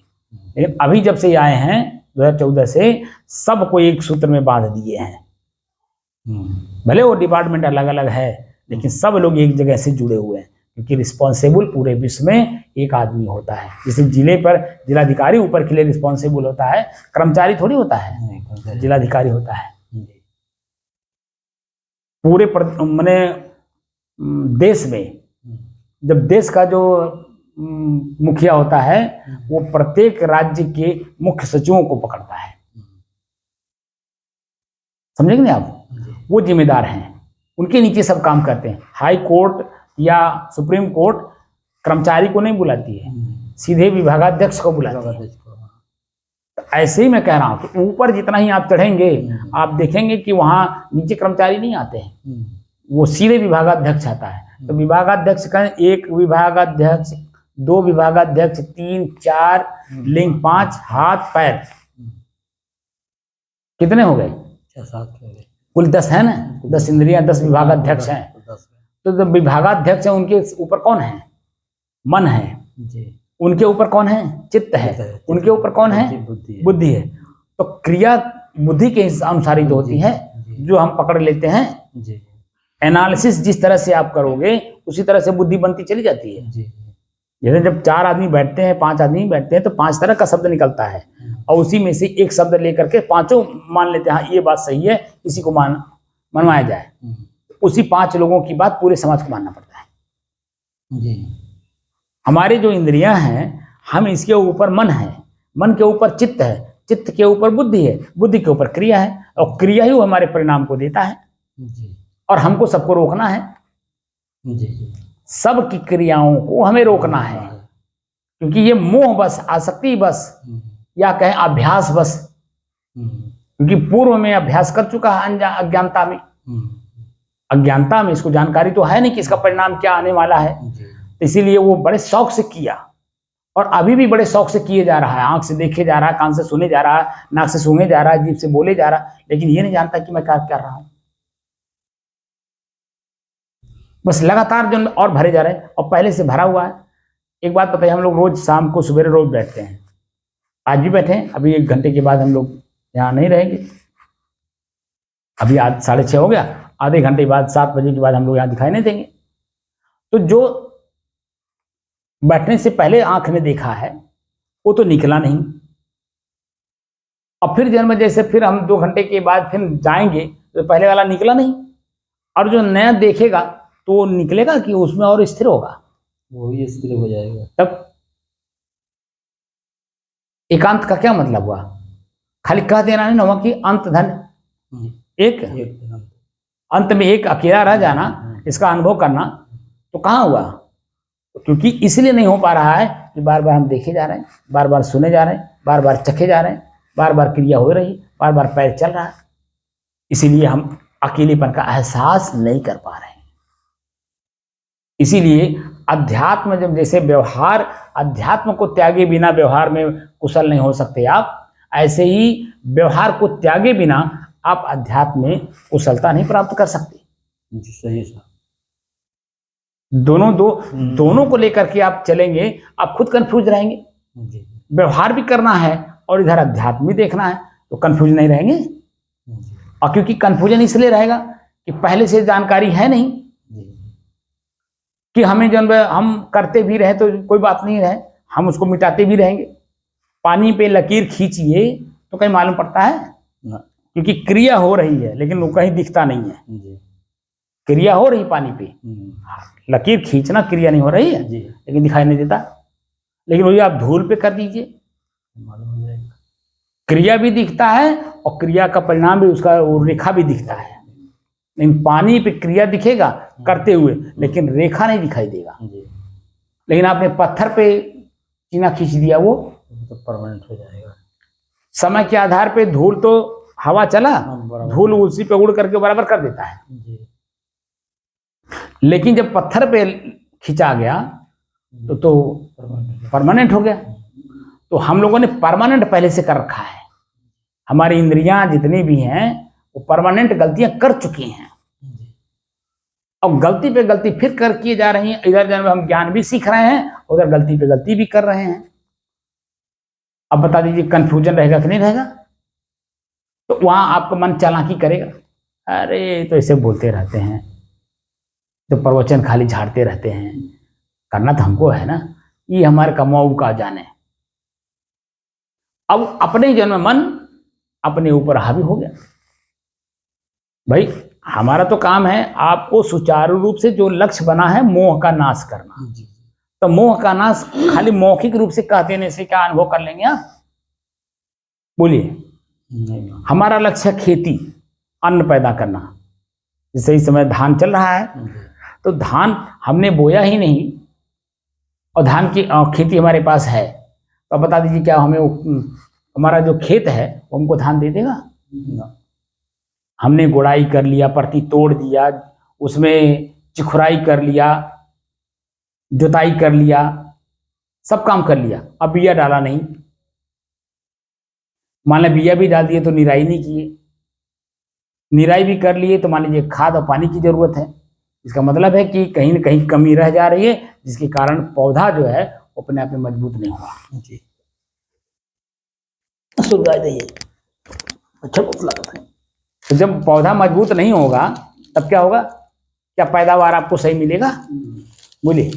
जितना आप लक्ष्य लेकर के काम कर रहे हैं खेत में, क्या उतना पौधा आपको फसल दे देगा?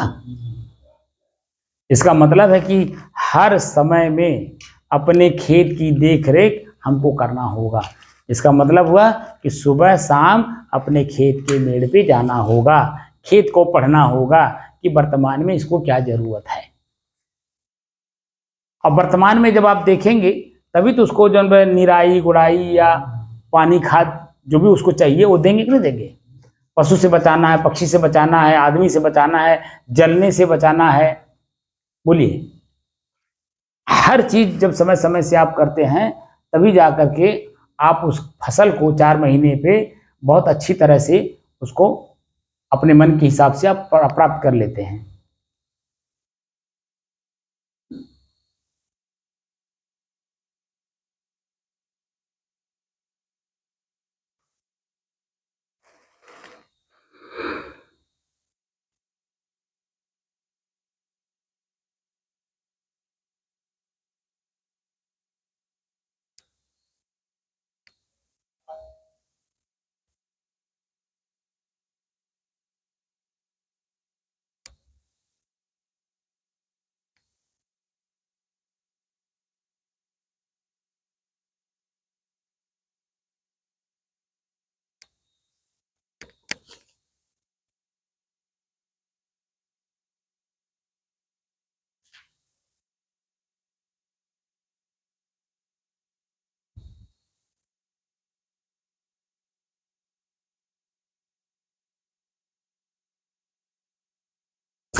अब आप यहीं देखिए, अपने मन को पढ़िए।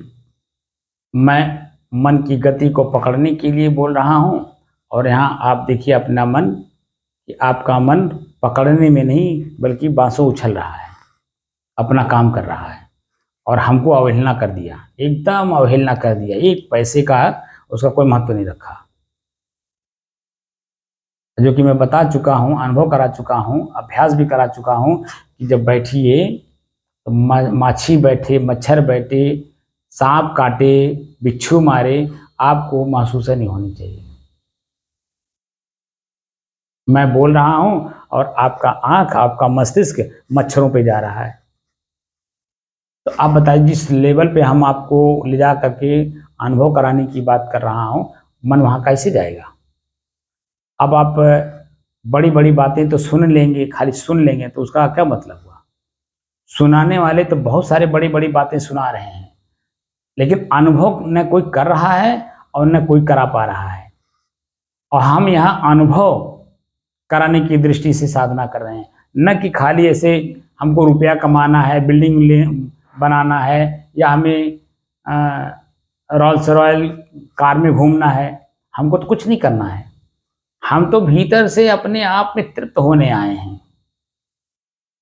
एकदम सब कुछ जब त्याग होगा, तब भीतर से हम अपने आप में अपनी शुद्धता का, अपनी स्थिरता का, अपने स्वयं की शांति का, शांति शब्द छोटा है लेकिन बहुत बड़ा अनुभव देगा। और मैं एक रस हूं, मेरे पास कार नहीं था तो भी मैं हूं, कार मेरे पास है तभी भी हूं, और कार जब वही टूट जाएगा, फूट जाएगा, पुराना हो जाएगा तो भी तो मैं रहूंगा। बोलिए, कुछ भी हो जाएगा तो मैं तो रहूंगा ही, क्योंकि मैं तो परमानेंट हूं। हमारे शरीर की दशा बदल सकती है प्रकृति के नियमानुसार, लेकिन मेरी दशा प्रकृति नहीं बदल सकती है। मैं तो वही एक रस हूं। इसलिए अपने एक रसता का अनुभव करने की दृष्टि से हम लोग साधना कर रहे हैं, श्वास को देख रहे हैं कि श्वास, एक श्वास अभी लिए नहीं, दूसरा अपने आप जिनमें फिर घुटन महसूस होता है। जैसे आप एक छोड़ते हैं ना, छोड़ करके अगर तुरंत आप श्वास ना लीजिए, अब देखिए घुटन महसूस होती है, दर्द महसूस होता है, पीड़ा महसूस होती है उसी श्वास को न लेने और न छोड़ने में। तो वो स्थिर है नहीं, क्योंकि वो चंचल है, और चंचल हवा, वायु मिली हुई है हवा में, अब वायु माने हवा ही होता है, तो वो उसका काम ही, क्रिया ही है, वो अपना काम करेगा, चलता रहेगा। लेकिन मैं अपने आप में स्थिर हूँ। हमें अपनी स्थिरता का आभास करने के लिए अपने श्वास के रूप में जो हमारा जीवन है, वो श्वास ही के माध्यम से हमारा जीवन है, और इसी श्वास में कितने प्रकार की गतिविधियां चलती हैं, उन सभी गतिविधियों को एक एक बार में अलग अलग कर करके हमें देखना होता है। अभी खाली मोटी मोटी चीजें देखी जा रही हैं कि श्वास चल रहा है तो श्वास में क्या क्या दिख रहा है, तो ठंड, गर्म, शीतल, सुगंध, दुर्गंध, सामान्य, तो प्रकृति के जो अन्य तत्व उसी श्वास में मिले हुए हैं, वही तो हमें अनुभव कराएंगे, कोई दूसरा चीज थोड़ी। श्वास स्वयं अपने आप में स्थिर है, शुद्ध है, शांत है, एक रस है, लेकिन कुछ मिला हुआ है, इसलिए वो चंचल है। उसी को तो जानना है, उसी की चंचलता को तो देखना है कि मैं कैसे चंचल हुआ। जब मैं स्वयं शुद्ध हूँ, शांत हूँ, स्थिर हूँ, एक रस हूँ, ठोस हूँ, आकाश की तरह हूँ, तो बता दीजिए मैं चंचल कैसे हुआ? वही बारीकी से बारीकी चीजों को जानने के लिए हमने अपने श्वास को पहले दिखाया, अभ्यास कराया, और लगातार अभ्यास करने से अब उसकी बारीकी जब समझ में आने लगा तो अन्य चीजें भी तो समझ में आनी चाहिए, धीरे धीरे धीरे धीरे। लेकिन मस्तिष्क तो पकड़ता नहीं है, क्योंकि काम करता नहीं। काम जब चेतना में रह के करे तो पकड़े, जब वो खाली सुनता भर है कान। आपका भी दोष नहीं है, क्योंकि इसके पहले कभी इन सब चीज़ों के बारे में किसी ने जानकारी तो दी नहीं, ना ही मुझे अपनी जानकारी है। वो जो बाहर से हमने पढ़ लिया उसी को घुसा लिया अंदर, आंख से पढ़ा शब्द के रूप में। अब वो शब्द कब का लिखा हुआ है? अरे अभी 1 घंटे पहले हमारे ही आंख के सामने क्या घटना घटी, अभी 1 घंटे बाद हम उसको देखना चाहे तो दिखाई देगा? नहीं, परिवर्तन तो उसके बारे में कुछ भी लिख दिया जाए तो जो घटना सामने है वो 1 घंटे बाद दिखाई देगा। तो जो भी हमारी चीजें लिखी गई जिसको हम पढ़ रहे हैं, किसी का लिटरेचर लिखा हुआ, उसका अपना अनुभव, वो कब लिखा, कैसे लिखा, क्या देखा, क्या नहीं देखा, और वो शब्द जो हमने वो किस अर्थ में शब्द को लगाया, हमें पता नहीं। आज आप बता दीजिए कि हर नदी पे, हर छोटी बड़ी हो या दूर की हो, हर नदियों पे पुल बन गए कि नहीं? जी बोलिए। बन गई। छोटा पुल, बड़ा से बड़ा पुल, 2-2 किलोमीटर का पुल, 3 किलोमीटर का, 5 किलोमीटर का पुल नदियों पे बन गए। अब तो यहाँ तक हमने देखा कि समुद्र में इस छोर से उस छोर तक भी जो लोग भीतर भीतर वो पुल बना करके कार चला रहे हैं। तो हर चीज संभव है, लेकिन अपने भीतर जाना संभव नहीं है। संभव है लेकिन संभव हम कर नहीं पा रहे हैं। जब हम समुद्र के नीचे पुल बना करके हम इस पार से उस पार हो सकते हैं, पहाड़ को चीर करके हम सुरंग बना करके इस पार से उस पार हो सकते हैं, बोलिए, तो क्या हम अपने आप को नहीं जान सकते हैं? बशर्ते यह है कि बाहर का कष्ट सहन हम कर ले जाते हैं, लेकिन जो भीतर में हमने अपने अंदर भरा रखा है, जो कष्ट देते हैं, उनको जब दोबारा हम देखते हैं तो और पीड़ा में पीड़ा होती है। कुछ अच्छाइयां हैं उसको भी निकालना है, कुछ बुराइयां हैं दोनों को निकालना है। तो बुराई तो निकालते समय तो बुरा लगता ही है, अच्छाई को निकालते समय और बुरा लगता है, इसीलिए हम उसको निकालना नहीं चाहते। और जो भी आंख से देखा हुआ दृश्य वो हमसे अलग ही है। हमारा आंख नहीं हो जाएगा, हमारा शरीर नहीं हो जाएगा, हम वही नहीं हो जाएंगे। वो खाली दृश्य हमने अंदर घुसा लिया। वो जो वस्तु है वो तो वैसे ही है, जहां है वहीं खड़ा है, लेकिन उसका चित्र हमने भीतर कर लिया, उसकी परछाई हमने अंदर कर ली, और उसी को ले लेकर के हम परेशान हैं अंदर से। और उसी परछाई को हमें देख कर जान कर निकालना, उसी को संस्कार बोलते हैं। हमें संस्कारों को निकालना है। सम सहकार, सम माने बराबर, सह माने वह, कार्य माने कृति, जो आपने कर रखा है, तो उसको हमें अपने जीवन से निकालना होगा। किसी भी प्रकार का संस्कार हो, चाहे अच्छा हो चाहे बुरा हो, बिना दोनों को निकाले आप अपने आप को नहीं जान पाओगे कि मैं कौन हूं। खाली मौखिक रूप से शब्द के रूप में जो सुन लिया, पढ़ लिया, जान लिया, उतने तक है, लेकिन वास्तविक रिश्ता ये है कि जब तक हम अपने आप में स्थिर ना हो जाए, जो मैं स्थिर हूं, तब तक ये चीजें छूटती नहीं है, अलग होती नहीं है। रात में आप सोते हो, जब आप अपने आप में चले जाते हो, आपका देखिए आपको अपने शरीर का ही आभास भीतर से नहीं होता है कि मैं भी कहीं कुछ हूं। लेकिन जैसे ही जागते हो और जब तक फिर सोने नहीं जाते हो, तब तक इसी शरीर को मैं करके आप चिल्लाते हो, लेकिन हो नहीं। अगर होते तो इस शरीर की शक्तियां नष्ट नहीं होती, थकान महसूस नहीं होता, दर्द पीड़ा नहीं होती, क्योंकि शरीर ही मैं हूं। लेकिन ये मेरे से अलग है, इसलिए आभास करा रहे हैं कि हमको कितना उपयोग करोगे, क्योंकि हमको भी थकान लगती है, हमारे अंदर की जो ऊर्जा है वो भी नष्ट होती है। हम अपने को अलग अलग कर ही नहीं पा रहे हैं।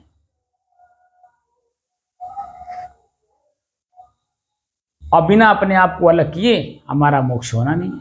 सदैव के लिए हम दुख से छूट जाए, जन्म मरण हमारा ना हो, इस शरीर में हम दोबारा ना आए, हम अपने जगह पे स्थिर रहें, ऐसा अभ्यास बिना किए खुद तो संभव नहीं है। अगर संभव करना है तो उसी तरह से अभ्यास करना होगा। जब हम इस लेवल से देखते हैं तो हमको तो कोई नहीं दिखाई देता, इतिहास साक्षी है, बड़े बड़े शब्द तो लोगों ने लिखा, लेकिन स्वयं की अनुभूति वहां नहीं दिखाई देती है। क्योंकि वहां जब हम पहुंचते हैं तो सब शून्य हो जाता है, बाहर का कुछ दिखाई नहीं देता है। और जब बाहर का कुछ दिखाई नहीं देगा तो आभास क्या होगा? आँख खुलेगा नहीं, कान सुनेगा नहीं, जीभ बोलेगा नहीं, मुंह खुलेगा नहीं, पैर चलेगा नहीं, इंद्रियां कुछ काम नहीं करेंगी, शिथिल हो जाएंगी। तो वहां तो हम अपने आप में हैं, वहाँ कोई इंद्रिय या प्रकृति हमारी कोई आभास हमको नहीं करा सकती, क्योंकि मैं स्वयं अपने आप में शांत स्वरूप हूँ। अब बार बार मैं कहता हूँ कि नींद अवस्था जो है वो मेरा अपना अवस्था है, अपनी स्थिति है, हम उसी में जाना चाहते हैं, लेकिन जागृत में जाना चाहते हैं। अब वो आभास हमको नींद में होती है, आभास भी हम नहीं कर पाते क्योंकि हम जानबूझ करके नींद में जाते नहीं, ना उसे हम देखते हैं, न जानते हैं, न समझते हैं कि हम नींद में जा रहे हैं। तो नींद में जाते समय हमें क्या क्या काम करना पड़ता है, क्या क्या तैयारी करनी होती है, हमें कुछ पता नहीं। बस शरीर थक गया, आंख लगातार देखता रहा, आंख की जो पुतली है, पुतली के पीछे जो नस है उसमें जो खून है उसके जल जाने से थकान महसूस होती है, बस जैसे आप बिस्तर पे पड़े नींद आ जाती है। लेकिन जरा देख कर, जान कर, समझ करके नींद को लीजिए, तब देखिए स्वस्थ शरीर में, स्वस्थ मन से आपको नींद आप लीजिए, देखिए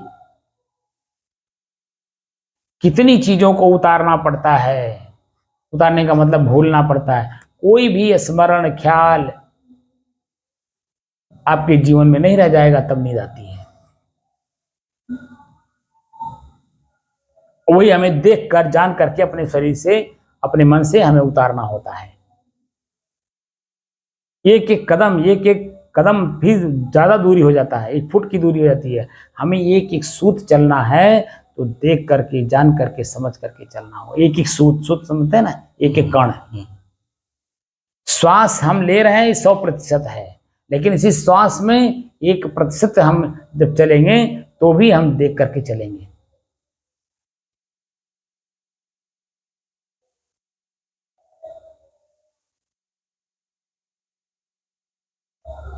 हम श्वास को ले रहे हैं, कितनी देर में ले रहे हैं,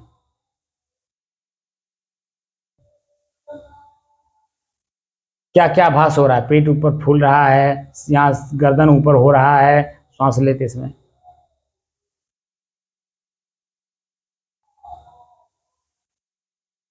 छोड़ रहे हैं तो पेट पचक रहा है, हमारे जो शरीर का अंग है जो बाहर निकल रहे थे वो भीतर हो रहे हैं, या आभास हो रहा है। जब आभास हो रहा है इसका मतलब हम अपने आप में अभी शुद्ध नहीं है, क्योंकि वहाँ आभास भी नहीं होगा बिल्कुल अपनी शुद्धता का। जब मैं अपनी शुद्धता में जाने लगूंगा तो किसी प्रकार का आभास भी नहीं होगा, क्योंकि आभास जो होता है वो प्रकृति में होता है, प्रकृति के द्वारा होता है। जितना शरीर की है, शरीर प्रकृति है, मन प्रकृति है, इंद्रियां प्रकृति है, सब कुछ तो प्रकृति है। तो जो कुछ होगा सब प्रकृति में ही होगा, मेरे अपने में कुछ नहीं होगा। लेकिन हम देख कर, जान कर, समझ करके तो नींद में जाते नहीं, इसलिए उसका आभास होता नहीं। और अपने ही मनोवृत्तियों को हम ले करके दुखी होकर के, पीड़ित होकर के, जब हमारी शरीर थक जाती है, इंद्रियां थक जाती हैं, नसें, जिस नसों में खून होता है, खून जल जाता है, तो हल्का सा अपने आप में नींद आ जाती है। और फिर जब वही बराबर हो जाता है, बैलेंस कर लेता है, तो फिर लगता है वही ऊपर उल्टा काम करने। तो फिर वहां वो नहीं जान पाता कि मेरे पास फिर शक्ति अपनी आ गई, और अपनी शक्ति को फिर हमें सदुपयोग दुरुपयोग करना है, तो क्या करना चाहिए? सदुपयोग करना चाहिए कि दुरुपयोग करना चाहिए? मनमानी तरीके से अगर आप काम कर रहे हो तो दुरुपयोग हो रहा है, लेकिन देख कर, जानकर, समझ करके कर रहे हैं तो सदुपयोग हो रहा है, क्योंकि कोई लक्ष्य लेके काम कर रहे हैं। और जब लक्ष्य लेकर के काम किया जाता है तो एक एक मिनट का हिसाब रखा जाता है। कबीर साहब जैसा टाइम मैनेजमेंट आज तक ले कहीं कोई रखा नहीं है, और संयोग से हम लोग उन्हीं के अनुयायी हैं, और उन्हीं की साधना को हम लोग साक्षात अनुभव करना चाहते हैं। जिस जगह वो बैठ करके समाज को सुधारे, बड़े से बड़े लोगों को उनके कर्मों को उनको दिखाने के लिए उनमें हिम्मत आई, छोटे से छोटे लोगों को उनके अपने कर्मों का लेखा जोखा उनको कराने के लिए उनमें शक्ति आई। उनको डांटे, उनको समझाए, उनको अपने बुराई को निकालने के लिए उन्होंने तरीका बताया, रास्ता बताया। अंतर ज्योति, अपने भीतर की ज्योति को जगाओ, प्रकाश को जगाओ। तुम स्वयं प्रकाशमान हो, अपने प्रकाश के नीचे तुम अपना काम करो। तुम दूसरे के प्रकाश के नीचे क्यों काम कर रहे हो? हम किसी की लिटरेचर जो पढ़ते हैं वो दूसरे का प्रकाश है। दूसरे के प्रकाश को पढ़ करके हम वर्तमान में उसको अगर लागू करना चाहे तो नहीं होगा। इतना भी हमें अकल नहीं है, हम पढ़ करके खाली बस दिमाग में लेकर के खाली घूम रहे हैं, और हमारा दिमाग, हमारा मन हमको बांसों उछाल रहा है। हमको स्थिर रहने नहीं देता, क्योंकि वो स्थिर है नहीं। इसीलिए श्वास को एक एक कण हम दिखा देना चाहते हैं। श्वास के एक एक कण को देखने की प्रक्रिया में हम ले जाना चाहते हैं कि श्वास कैसे अपने स्वतः चल रहा है। एक एक कण हम बल्कि पेंग मार रखे हैं पहले से, उसी पेंग के हिसाब से चल रहा है। हमारे कर्मों का पेंग, और उसी हिसाब से हमारा श्वास की गति तेज मध्यम धीमी चल रही है। स्वतः हम न ले रहे हैं और नहीं ये स्वतः चल रहा अपने आप में। अगर अपने आप में स्वतः चलेगा तो मेरे शरीर में मुझे आभास नहीं कराएगा। ये तो मेरा खुद का अभ्यास किया हुआ है, पेंग मारा हुआ है, वो मुझे अनुभव करा रहा है, मेरा खुद का किया हुआ। लेकिन ये बातें जब तक मन बारीक से बारीक नहीं होगा, एकदम हूबहू उस चीज को साक्षात नहीं देखागा जो मैं बता रहा हूं, तब तक ये कहिए कि मैं उस लेवल पे आ जाऊं, नहीं आ पाएंगे। धीरे धीरे चलते रहिए, चलते रहिए, चलते रहिए। और चलते समय इस बात का ध्यान रखिए कि मैं चल रहा हूं। तो महसूस होगा कि चलते हुए धूप लग रहा है, तो धूप कैसी है? 12 बजे से लेकर के 2 बजे की जो बीच की धूप की स्थिति होती है ना दिन में, वो चिर्राहीन होती है, मरचा जैसा भभाता है हमारे शरीर पे। लेकिन 12 बजे के पहले और 2 बजे के बाद जैसे जैसे जो सूरज है इधर तेज होगा तो उधर डाउन होगा, उधर इधर तेज होता है तो नॉर्मल रहता है ना। नॉर्मल जब तक रहता है, तेज नहीं हुए रहता, तब तक जब आपको मिर्चा जैसा वो नहीं लगता है जी। और उधर 2 बजे के बाद जैसे जैसे सूरज ढलने लगता है तो मिर्चा जैसा जो लग रहा था वो धीरे धीरे धीरे अपने अपने में डाउन होते रहता है। तो जो तीखापन ज्यादा लग रहा है धूप, वो तीखापन नहीं रह जाएगा, क्योंकि धीरे धीरे उधर सूरज डाउन हो रहा है, शाम ढल रहा है ना, शाम हो रहा है, सूरज ढल रहा है, ये महसूस करा देता है। अरे अभी हम लोग बहुत दूर हैं, बहुत दूर हैं, लेकिन दूरी कम करने के लिए ही हम आप लोगों को प्रेरित कर रहे हैं कि अपनी दूरी कम करो, दूरी कम करो, दूरी कम करो। जितना ही दूरी कम करोगे उतना ही आप अपने नजदीक जाओगे। प्रकृति से अपने आप को मुक्त करना है, अपने आप में हमें ठहरना है, स्थिर होना है, और अपने ठहरे हुए स्थान पर हमें स्थिर होकर के उसका एक अलग अनुभव करना है कि मैं यही हूं। समझ रहे? इसीलिए श्वास को दिखा रहा हूं कि ताकि श्वास मेरे से अलग है, श्वास हमको परेशान कर रखा है, हम इसी की परेशानी से लगातार परेशान हैं, क्योंकि कुछ ना कुछ खुरकुंद उसमें करता रहता है, एक एक सेकेंड कुछ ना कुछ खुरकुंद करता रहता है हमारा यही श्वास। इसलिए श्वास मेरे और शरीर के बीच में जोड़ने का काम यही करता है, और इसी को हम इसीलिए अभ्यास कर रहे हैं। ये श्वास भी मेरे से अलग है, और जब ये श्वास अलग महसूस होने लगेगा और परिपक्वता इसमें आएगी तो अन्य तत्व भी हमसे अलग हैं, वो भी अनुभव करना होगा धीरे धीरे धीरे धीरे। तो 5 तत्वों को जब हम अलग कर लेंगे और अपने आप को उन 5 तत्वों से अलग महसूस करने लगेंगे, शुद्धता का, शांति का, स्थिरता का, एकरसता का खुद में अनुभव करने लगेंगे, तब ये प्रकृति से हम अपने आप को मुक्त कर लेंगे। शरीर प्रकृति के द्वारा प्रदत्त है, इसी में हम आसक्त हैं, और इसी आसक्ति को हमें धीरे धीरे धीरे धीरे अनासक्त भाव में बदलना होगा, वो भी देखकर, जानकर, समझ करके, चेतना में रह करके, जग करके काम करना होगा। जिसे बाहर का कोई भौतिक काम हम लोग करते हैं तो भीतर से जग करके तो करते हैं ना, तब ना मालूम पड़ता है कि ये सही हो रहा है कि गलत हो रहा है, उसका अनुभव करते हैं। उसी तरह से भीतर से जग करके जब हम काम करेंगे तब हमें पता चलता है कि हम सही काम कर रहे हैं या गलत काम कर रहे हैं। गलत काम का मतलब मेरा मन चिंतित होगा, परेशान होगा, चंचल होगा, व्याकुल होगा, परेशान होगा, लेकिन वहीं जब स्थिर होने लगेगा तो चंचलता खत्म हो जाएगी, परेशानी खत्म हो जाएगी, बिल्कुल शांत के अनुभव कराएगा। इसीलिए दोनों रूपों को हमें देखना है, चंचलता को भी देखना है, स्थिरता को भी देखना है।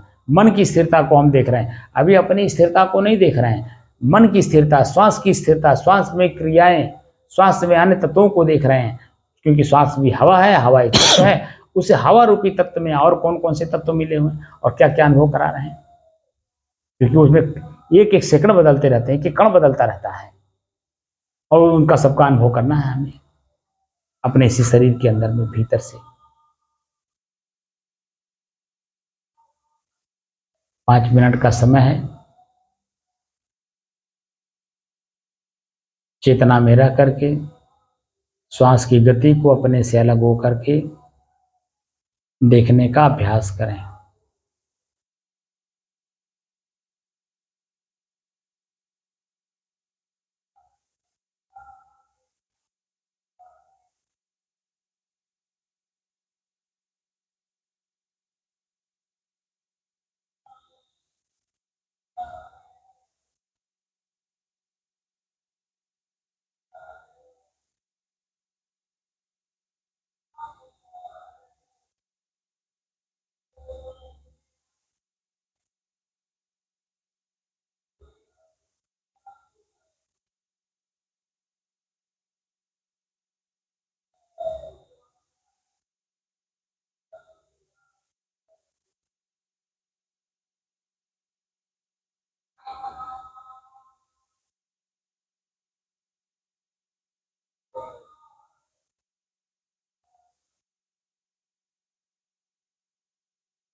अन्य तत्वों में अन्य तत्व पांचों मिले हुए हैं, इसका आभास हम कैसे करें? उसी का अभ्यास हम जो श्वास में करा रहे हैं, वही आपको अनुभव होगा कि एक तत्व में दूसरे तत्व कैसे मिले हुए हैं। और एक नहीं, 5 हैं, पांचों को अलग अलग अनुभव करना है। एक ही तत्व में पांचों को अनुभव करना है और पांचों से फिर अपने आप को अलग करना है। वो अपने आप पे छूट जाएंगे, मैं अपने आप पे शेष रह जाऊंगा। ठीक है ना? जी। साहिब बंद कर दीजिए।